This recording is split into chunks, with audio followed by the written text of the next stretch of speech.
Welcome to Marvel Us Disney. Welcome to Marvelous Disney, the podcast that discusses the most recent doings at one of the more interesting divisions of the Walt Disney Company, which of course is Marvel Entertainment. I'm entertainment writer Jim Hill, and my co-host, the amazing Aaron Adams, and I are recording this on Monday, May 20th, which is when all good things must come to an end. And no, I'm not talking about the season finale, the series finales of Big Bang and Game of Thrones, which I aired on television this past week. Got to be a lot of pop culture fans out there who are casting around for a new show to watch right now. Any suggestions, Aaron? What are you watching these days? Well, Agents of S.H.I.E.L.D. is back. We'll get to that in just a little bit. But then coming out at the end of the month on May 31st, we have Neil Gaiman and Terry Pratchett's Good Omens, which I cannot wait for. I think it's going to be the best thing in the whole wide world, and it's probably next to Endgame has been the thing I've been most anticipating all year long. Amazon Prime was nice to have to send me a review copy of Good Omens. You got a copy of the DVD, the Blu-ray? Well, no, they sent me a link to a review copy early on. I mean, it's Send me a link. I desperately need it. And it is the funniest end-of-the-world apocalypse story you will ever read. And it comes out May 31st on Amazon Prime, and I cannot wait for Good Omens. I got to watch a number of the episodes, and this thing delivers the goods. They have David Tennant and Michael Sheen as the two lead characters, the demon and the angel, who are on Earth, who are trying for their own selfish reasons to put off Armageddon. And it's amazing production values, wonderfully funny performances, well worth seeking out. And how many episodes were you able to watch? We got through 3 of the 6, and then things got busy between Nancy surgery and Alice coming to town. But speaking of limited series, though, Legion starts its 3rd season of FX on June 24th in the 10 o'clock slot, which is great. Downside is, in February of this year, Marvel Television revealed this would be the 3rd and final season of Legion. And you sung the praises of this show earlier when we were looking at season 1 and season 2, Aaron. But this is not one of those, we're pretending we had an end for the show, and it's okay to end at this point. Like Lost. Neil Hawley, the show creator, said that, right from the get-go, 3 and then out was his plan all along. He said this to reporters at the Television Critics Association Winter Press Tour back in February. It's like, I think endings are what give stories meaning. I always thought that about this as a complete story, and it felt like 3 acts of a story. Did you watch it quite as faithfully as in season 2, or? Oh yeah, and I enjoyed it so much because it's very, very bold television making. Mm-hmm. They do not let you rest on your laurels. If you miss a scene, you could be lost for an hour.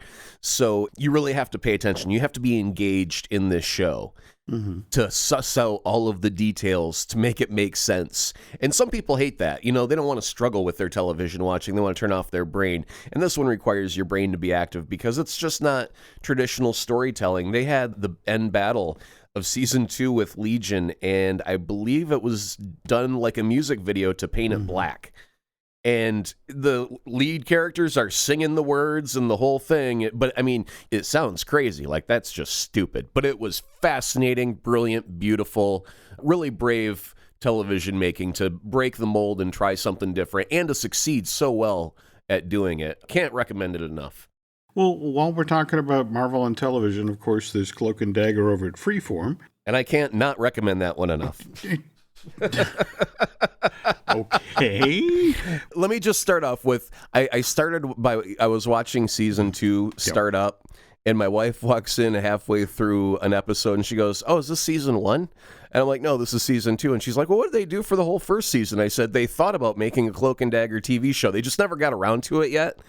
There was a Cloak storyline, there's a Dagger storyline, and every once in a while they'll meet one another, but they didn't really come together. And I want to say 3 episodes into season 2, and I just lost my patience with it. And I'm like, when you guys actually bring together Cloak and Dagger, so it's a full Cloak and Dagger story, let me know. I'll tune in then. Okay. I like the actors. I like the characters. It's just they're not coming together, so that's why I get frustrated by that. It's like I just want them together. It's interesting you have that take on it because the only episode that people have an option of watching is the one on May 30th, which is the final episode of season 2. And last year, when season 1 was airing, by the time they got to the 8th episode, the show had been renewed. Freeform got behind it, announced that season 2 was coming, and here we are virtually at the end, and there's been no words in regard to renewal for season 3, so maybe there's more people out there that feel the way you do about Cloak and Dagger than there are Marvel enthusiasts. And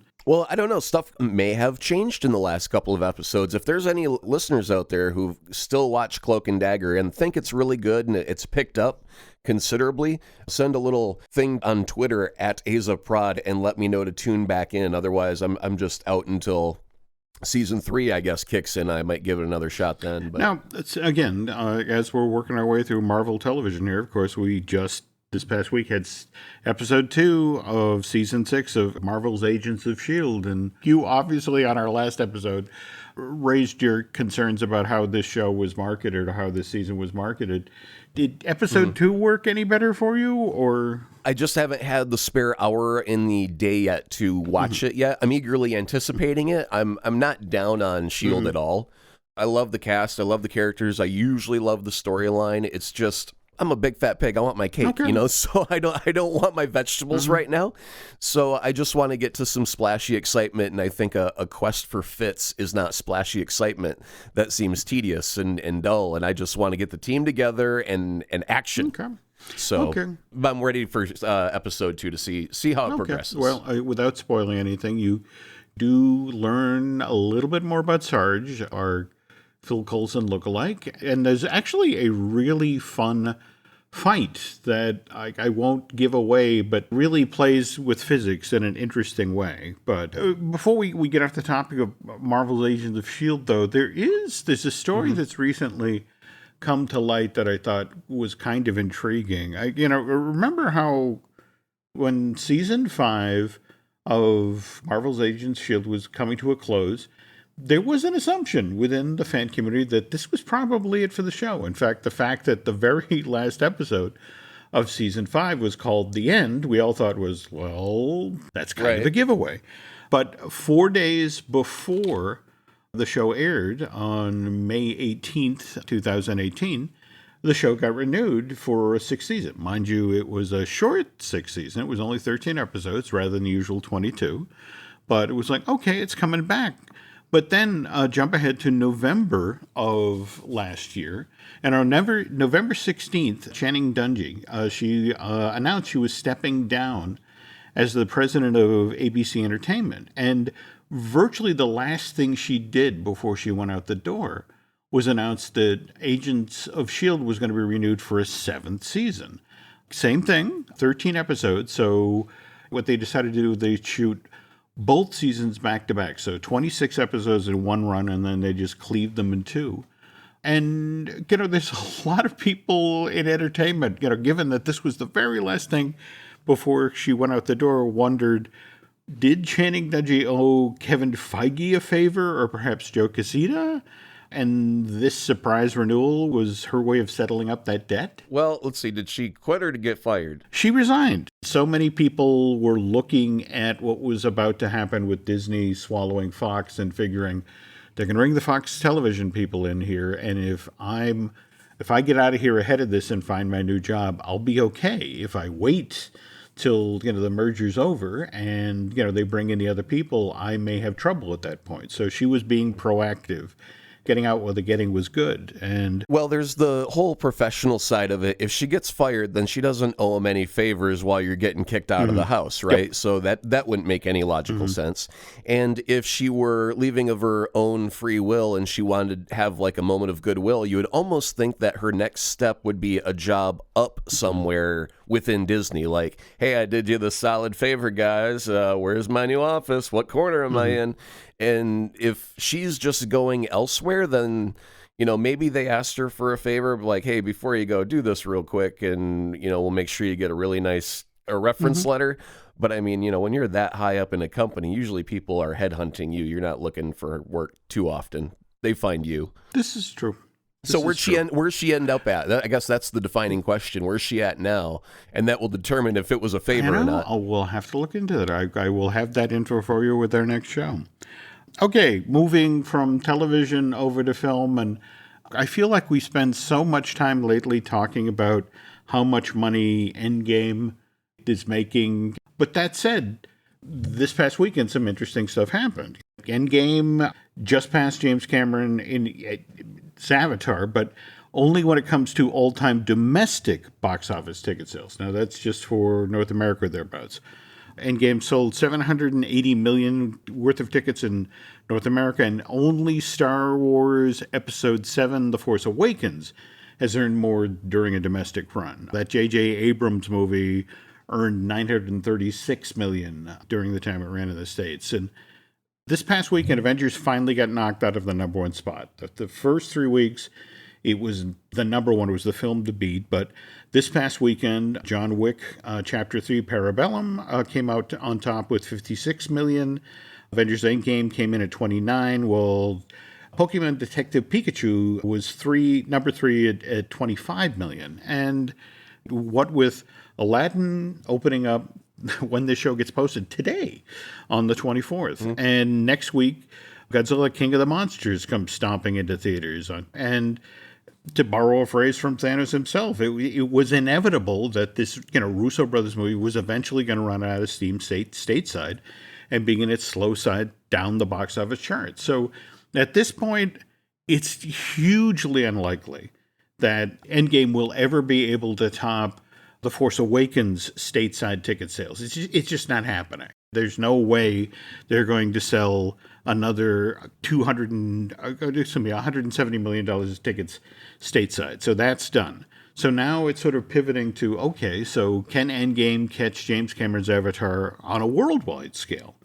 As of Monday, there's a $224 million gap between what Endgame has earned worldwide and what Avatar has earned worldwide. And okay, it's playing in 55 markets overseas still. So, okay, there's a chance, but China is the biggest market for Avengers Endgame. In fact, that Russo Brothers movie has already sold $625 million worth of tickets on the mainland all by itself, which is actually a huge improvement over how Infinity Wars did back in 2008. That film, when it played in China, only did $360 million. But one of the reasons that Infinity Wars did as well as it did was because, in the Chinese market, they only allow it's sometimes 34, it's sometimes 40, but that's it. 40 film, and they actually, again, the irony is they call them foreign films, films from outside of China that are allowed to air in China's theater, but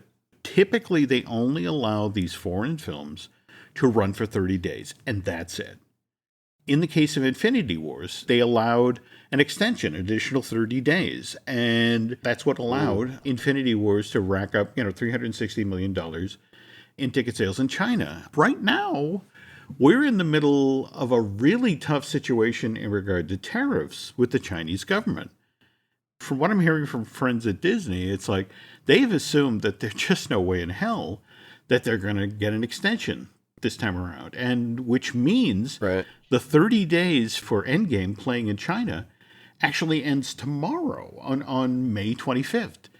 That film shuts down in thousands of theaters in China, and that's it. That the money spigot gets turned off. And with ticket sales slowing down in the U.S. and noticeably, and with the money being shut off from China, it's becoming less and less likely that Endgame's going to be able to close the gap with Avatar. It's kind of like when you and I were having the conversation about how many shows a day you can do, of a 3-hour-long movie. Right. I also had a great idea to get around that. Which is? Because the Avengers cast is so very large. You just get a film projector and a reel of film. You hand it to Chris Hemsworth, give him a ticket to China, and go, gather them at the borders. And just show the film across this border here, collect the ducats or whatever it is, bottle caps, whatever they pay you in, and then just put it all in this bag and then come back home at the end of the week. And you just send the whole cast out around the territory and have them show their own version. It's so interesting you mentioned individual cast members, because when you have a movie like this, when you have a movie like Infinity Wars or Endgame, where it's 10 years in the making, the cinematic spectacular with dozens of characters, it's easy to get people excited about movies like that and get them to buy a ticket. Whereas something like the Black Widow movie coming up, Do you see the story info that just leaked out about that? It's going to be a prequel? It's like they're working off of the Aaron Adams business plan. Remember how you talked about they were going to drop movies in to blank places in the story or things that we... They're actually supposedly the gimmick of the Black Widow movies. A good portion of this film will deal with why Natasha, if you remember in Captain America Civil War, when that movie started off, she sided with Tony Stark about when it came to the Sokovia Accords, to the effect that the Avengers needed oversight. But then we get to the battle at Leipzig, and she's the one who stalls out Black Panther and allows Steve Rogers and Bucky to escape. Because she's a double agent at all times, Well, yeah, but again, the whole notion is what happened off screen to cause her to do this, and supposedly it's a mix of that, which that means that. Can you remember how we were talking about how Chris Evans was going to retire from playing Captain America and start directing the Winter Soldier and Falcon show? Wouldn't it be interesting if we actually get an extended cameo by Chris Evans in a Black Widow movie? To further muddy the water here, supposedly a big component of this film will be stepping backwards and showing how Natasha was trained as a young child to be an assassin. I just kind of hope that they have the thing with her and Hawkeye, and they always keep mentioning, this is nothing like Budapest. No, I know the scene you're talking about, that great exchange in the original Avengers. That's a great line. That's a great bit. But they keep referencing, even in Endgame, when they're in the spaceship getting ready to go to get the Soul Stone, he even references, this is so much better than Budapest or whatever. Okay. So that line's come up like 3 times. So by now, if they're going to be doing a Black Widow prequel, I'm almost expecting that has to be referenced. No, that's a great thought. That's a great insight. And anyway, to get back to China, again, the thing is, again, it's one thing to sell a movie like Endgame or Infinity Wars, to Chinese moviegoers, because again, it's an event. It's quite another to, when you're facing down the barrel of, Black Widow or Eternals, where it's just one set of characters that people don't necessarily know. It's that much more challenging, which brings us to our next bit of news. Marvel Entertainment has just partnered with NetEase, which is this company out of China, a gaming company. They're creating a set of games, online games, TV shows, and comic books that are intended for Chinese consumers, that are based on the Marvel Universe of superheroes, with the hope that if we educate these folks, they'll be that much more excited about the Marvel characters and will in turn turn out for these other sorts of movies, the Black Widows, the Eternals, rather than wait for another Infinity War or another Endgame, because face it, that'll be another 10 years in the building, Aaron. There's another piece of news that had shown up, I think it was today. Had you seen the bit about Kevin Feige confirming there's a video of Lewis recapping the entire MCU? Oh, no. And you know how he talks when he gets really, really excited. He goes really, really fast, and then he goes off on a tangent for a little second about his bagel or whatever. So they did a special shoot of Lewis recapping the entire 10-year history of the MCU for San Diego Comic-Con when they announced that Michelle Pfeiffer was playing Janet Van Dyne for Ant-Man 2. So it would only go up to Ant-Man 2, this recap, because obviously they didn't have Endgame done or anything by that point. But they're looking at the possibility of that being released almost like a one-shot, because they're also thinking about revisiting the one-shot idea for Disney Plus. And you need Marvel content to fill up the Marvel space, so why not do a little one-shot here and there to flesh out some little tiny characters that didn't get all the screen time, but audiences love. So I think it was a Reddit Ask Me Anything session. The basic question was, are we going to get one-shots back? And, what about Louis doing a recap of everything? And Kevin said yes to both. Oh, that's so cool. Wow. Anyway, folks, that basically wraps up the news portion for today's show. When Aaron and I get back from our next commercial break here, he's going to share some stories that our listeners sent in regard to Spider-Man Turn Off the Dark, as well as tell us about an audio technique that the Russo brothers used in Avengers Endgame that made certain portions of the battle scenes in that movie really stand out. This episode is brought to you by Netflix. New players, new games, new rules. Squid Game, the challenge returns for a gripping second season. 456 contestants from all walks of life, competing in the ultimate test of strategy, alliances, and endurance. For a life-changing prize of $4.56 million. With stakes this high, why make friends when you can make millions? Watch Squid Game The Challenge Season 2, only on Netflix November 4th. This episode is brought to you by LinkedIn. Healthcare professionals can lead their careers with LinkedIn. Discover jobs by specialty, preferred shifts, and even desired salary. From mental health therapists to radiology technicians, it's now faster and easier for healthcare professionals to find the right fit. Learn more at linkedin.com/healthcare. Side effects may include faster job placement, improved work-life balance, and increased career satisfaction. Aaron and I are so glad that you folks do really enjoy the feature piece we put together for last week's show about Spider-Man Turn Off the Dark. And the best part is a number of listeners who actually got to see this ill-fated musical during the 38 months it was on Broadway wrote in to tell us about their experiences at the Foxwood Theater, whether they liked the show or not, and their favorite bits and pieces. Aaron, do you want to do the honors, or? Yeah, we're going to go through Pascal's letter real quick, and I'll paraphrase a couple parts and then quote the good stuff. He went in June 2012, took the wife and kids. That sounds like a good time. Said the tickets were $96.50. That was a discounted ticket with a partial view, so he wants to know what the orchestra seats were costing. Probably a pretty penny, he bets.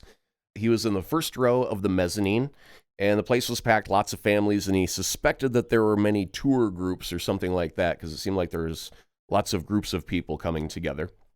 He saw the revised version, not the original, with Julie Taymor. It was entertaining and faithful to its original source, despite the Arachne spider goddess, whose role I think was not essential to the story. And I would have to probably agree with that without even seeing it. Apparently, she was much more present in the first version of the musical, which must have been terrible. Even with her reduced presence, Arachne seemed superfluous.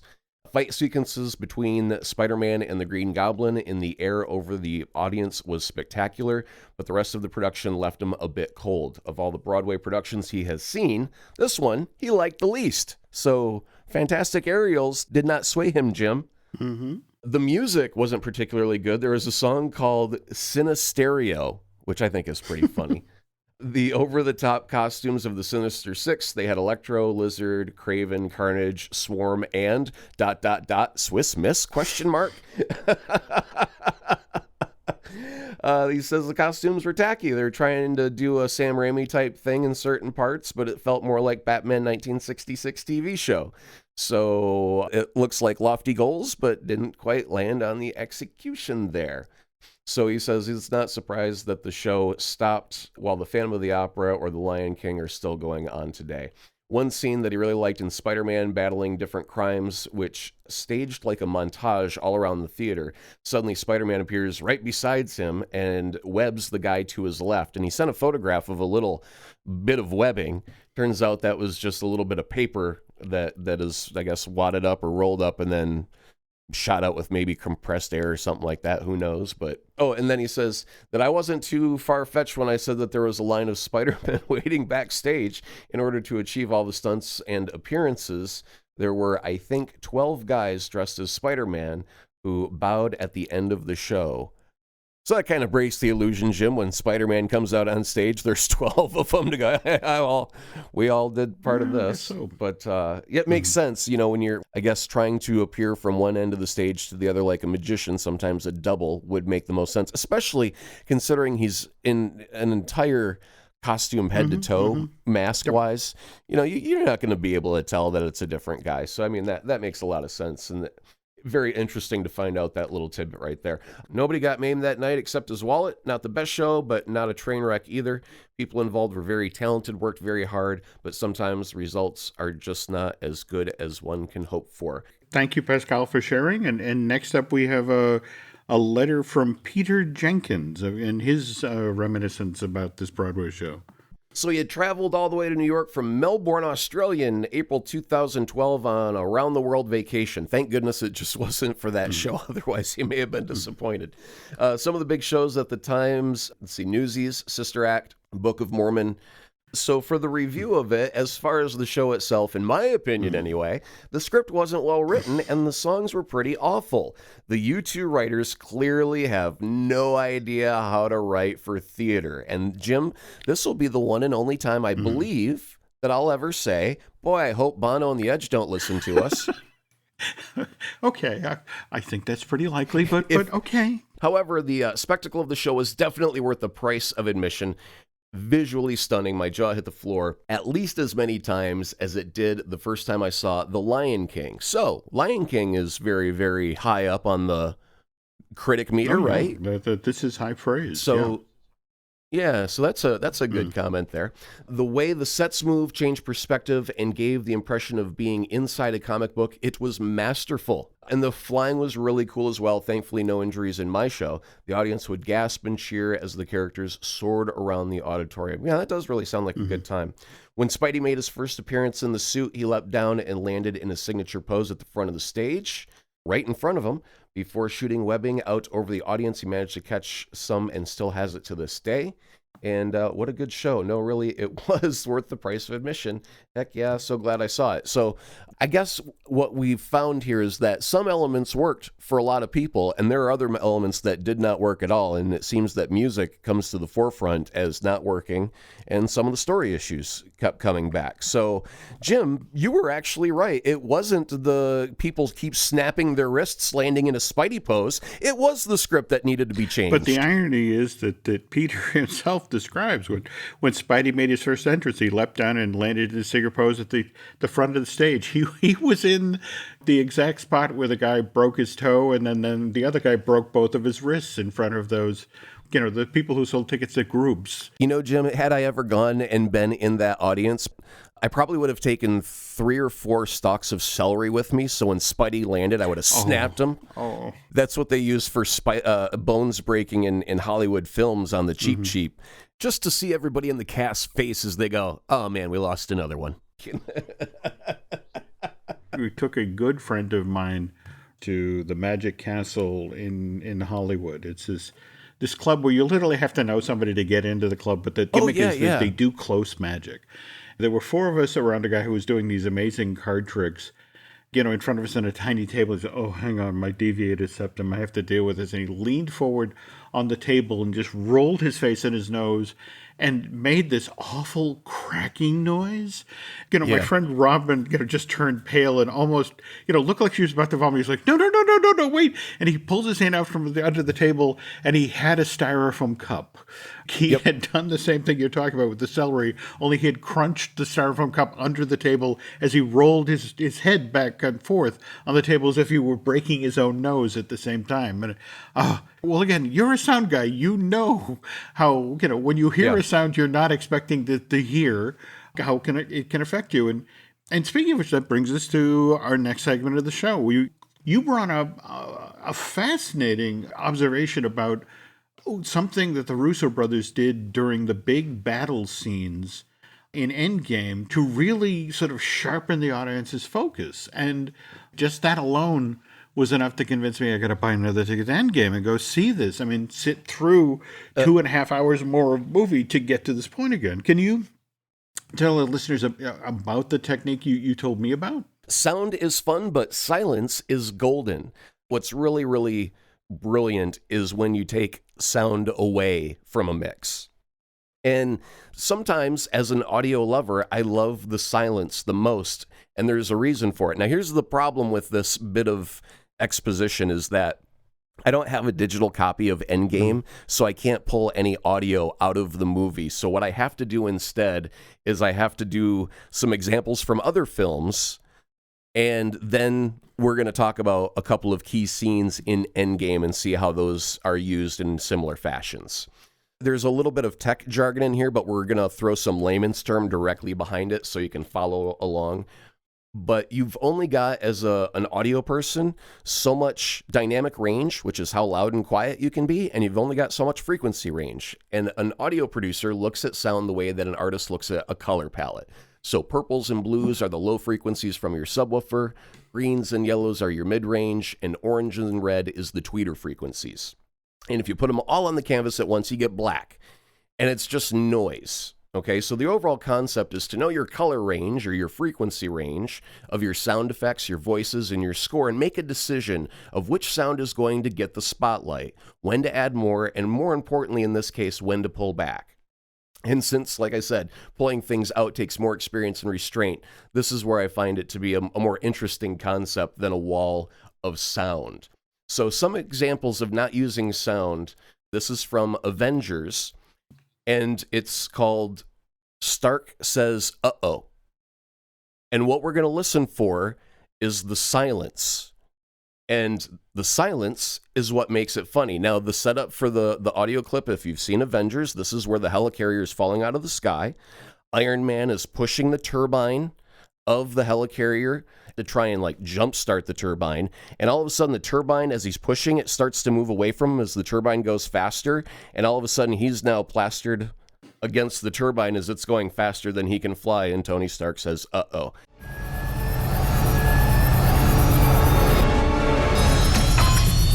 Uh-oh.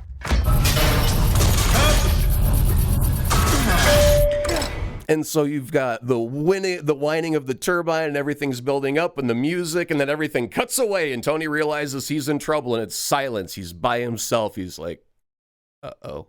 And then everything kicks back funny. in. And you're right. It's what makes it funny is pulling the audio just enough for that quiet, uh-oh. So now we're going to move to a different universe in a galaxy far, far away, because these are two of my favorite, but they're also two of the very best examples. This first one is the seismic charge from Attack of the Clones, one of my all-time favorite sound effects ever. And the reason why this sound effect is so very, very powerful is not because of how loud it is, it's because of the silence that comes directly before it.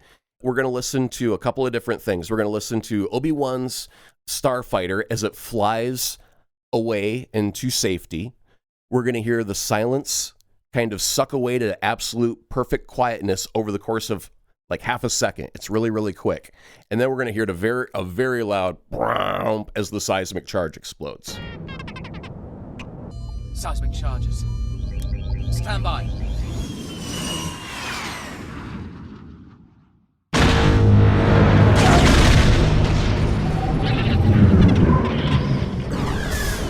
Now, the reason that sounds so loud is because of the silence before it. Obi-Wan's spacecraft, when you measure how loud it is, it's minus 15 decibels. We measure audio in negative numbers, and we work our way up to 0. The explosion is at 0. So your difference between minus 15 and 0 is only a difference of 15 decibels. Now, when you suck all of Obi-Wan's Starcraft sound away and you get to perfect silence, you get to a depth of 54 decibels of quiet to all of a sudden 0 decibels of loud, and that's a dynamic range of 54 decibels. So now it's over 3 times louder just by sucking all of the sound out, giving it a split second of pure silence and then a massive explosion. Okay. This last example to underscore how silence can be used is again from the Star Wars universe. This is taking the previous example of the seismic charge to an extreme. This is the scene that came out of The Last Jedi, where the Rebel transport is used to ram the super mega capital ship at light speed. And Jim, if you'll remember, they actually had some theaters put up some warning posters saying, this is not a technical fault where the sound cutouts. This was an artistic choice by the director. At one point in the movie, there will be no sound. It's meant to be that way. Yes, I remember hearing about that. Yeah. Okay. Because we're going to go from a moderately loud sound to almost pure silence for a full 9 seconds, and then a very loud blast, it takes you by surprise. So again, if you got your headphones up, you may want to turn them down just a touch and protect your ears. Execute.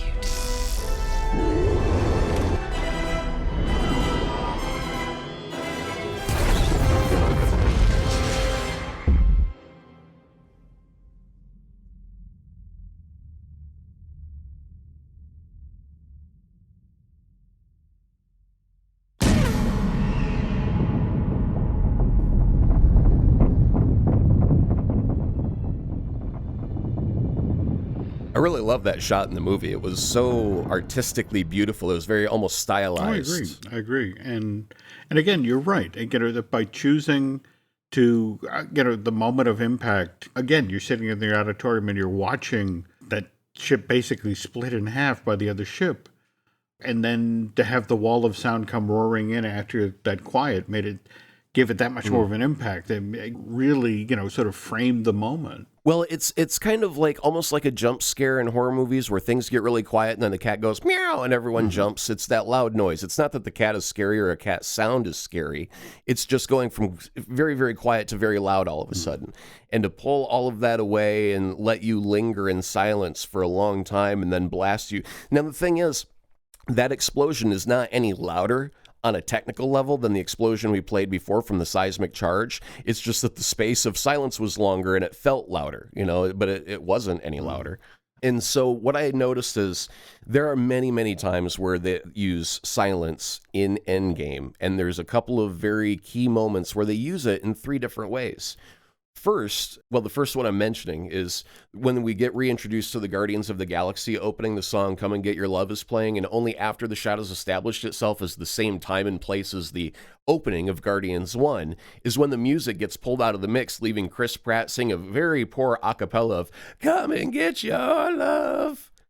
And a few seconds of silence as Rhodey ponders what's in front of him, and then he says, so he's an idiot.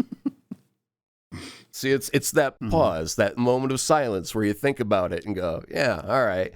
They had a full soundtrack going. They had sound effects going. They had everything. And then they, boom, pause to a bit of silence and let you kind of ponder in a moment. And that was one of those moments where, reading in an interview, the sound designers were like, in order to make the joke work, that's how we had to kind of cut that and make that land. And you don't realize that joke doesn't work if the music is still playing and it's Chris Pratt singing along to it. It only works if you take that music out and let him sing badly by himself with no good music behind him, right? So another one is when Peter reunites with Tony Stark.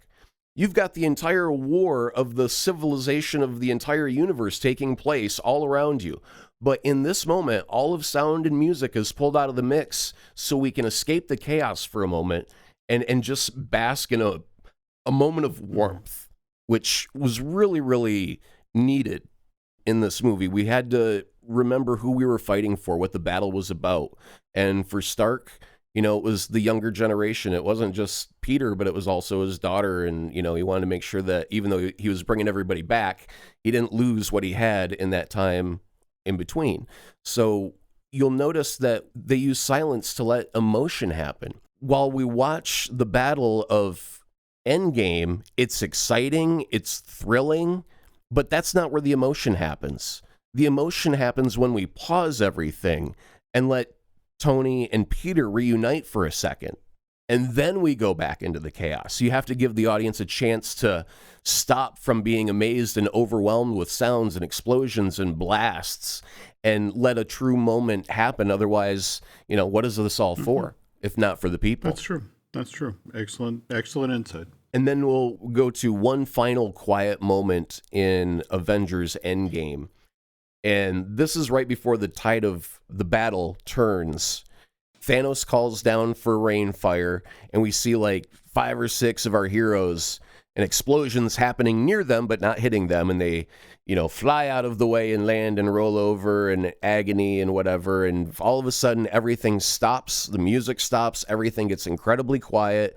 Rocket looks up into the air and goes, "What's that?" And then the cannons start to slowly raise up, and then they start shooting off at something in the distance. And this is the return, of course, of Captain Marvel, where she blasts through the large spaceship that's firing down on her friends and saves the day. And again, these are moments where there's music going on, there's explosions, there's all kinds of chaos and mayhem, and everything just gets sucked up, and it's a dry moment with no sound whatsoever, where you get to catch your breath, look around and wonder and go, yeah, what is going on? You have to be in that moment with those characters. And it's when you take sound away that the emotion actually happens the most. Got it.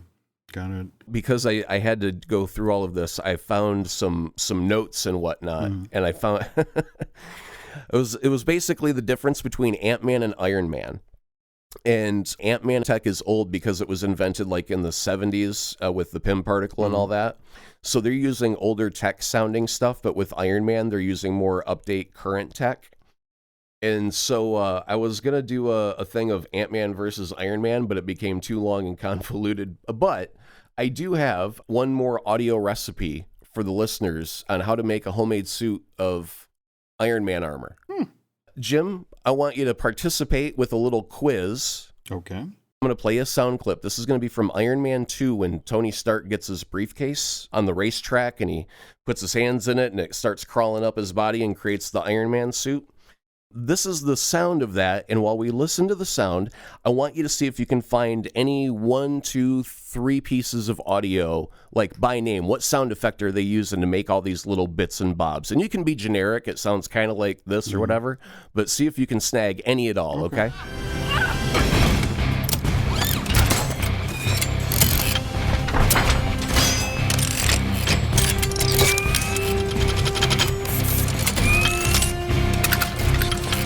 One noise that kind of leaped out at me is, remember old flash cameras? You know, that Yeah, buddy. yeah, that sort of whine noise that when the flash was powering up. Yeah, you hit the nail on the head. You did a A+ job. Very good. That's one sound, and then it's basically, I just sit there and I play it over and over and over and go, what is that? You know, and you end up kind of reverse engineering a sound and getting little bits and parts. And obviously, I don't have all the tools that they have at like Skywalker Sound or where they're actually making magical sound. I've only got what I've got here in the apartment. So you have to kind of work with what you got. But one thing is, whenever they do something with metal, because remember, Iron Man is metal, one thing that's used a lot is an anvil strike. But I think that sounded a little bit too high, so I dropped the pitch of it. Here's it with a pitch drop. Just a little bit lower. You know, it's if you want something to sound bigger, you lower the pitch. If you want something to sound smaller, you raise the pitch. Another thing I got are servos. Just little mechanical wheel grinding sounds, but I want them to sound smaller, so I raise the pitch. This is the funny one, Jim. I got an iPhone lock and unlock, which you wonder what the heck you're going to do with that. But here's what you do. You take those two little clacky noises and you copy them and you put like 10 of them in a row and you group them together really, really tight. And then you raise the pitch on them as they make their clacky noises and you get this. Ooh. And those are like the little metal plates that are kind of clacking up the arm. Really, it's a really, really stupid thing to do. But I mean, you got to create something out of a fictional fantasy world out of real life. So you just grab sounds and you manipulate them to make them sound like what you want a little bit more. And then here's another kind of funny one because you have to do things differently. Here's a jar opening, but I want it to be a closing sound and I don't want it to sound like a jar. So a simple way to do that is just reverse the sound. And now it sounds like it's science fiction all of a sudden, that little. And then, of course, Jim, you called out the camera flash. You got to have one of those. So now all you do is you just kind of layer those up in a way that kind of makes sense to you. So I put the anvil hit, and then I put some servos, and as the servos turn, I put the little iPhone lock, unlock, clack, clack, clack, clack on top of it. So it's like the gears are moving the little metal plates into place, and you get something a little bit like this. I mean, that doesn't sound great because I really didn't mess with it. I'm just throwing stuff into a session and kind of lining them up. But a real easy way to kind of cover up how weak that sounds is throw some rock and roll over it. Jim, check this out.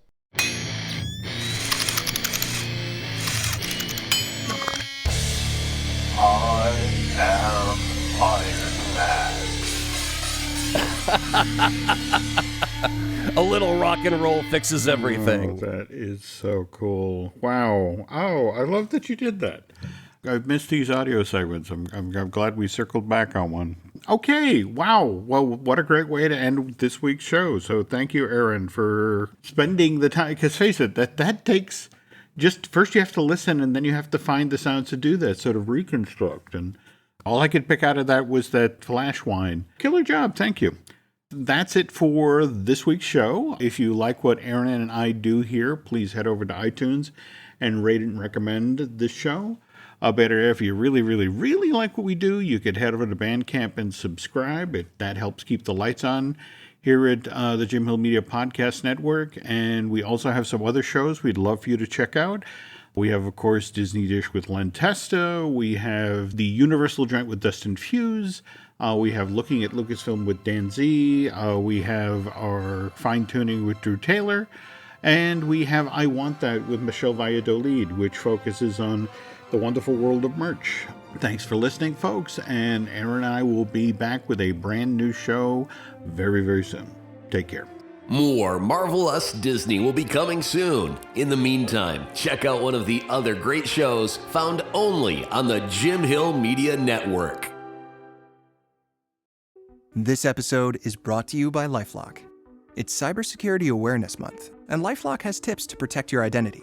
Use strong passwords, set up multi-factor authentication, report phishing, and update the software on your devices. And for comprehensive identity protection, let LifeLock alert you to suspicious uses of your personal information. LifeLock also fixes identity theft, guaranteed or your money back. Stay smart, safe, and protected with a 30-day free trial at LifeLock.com/podcast. Terms apply.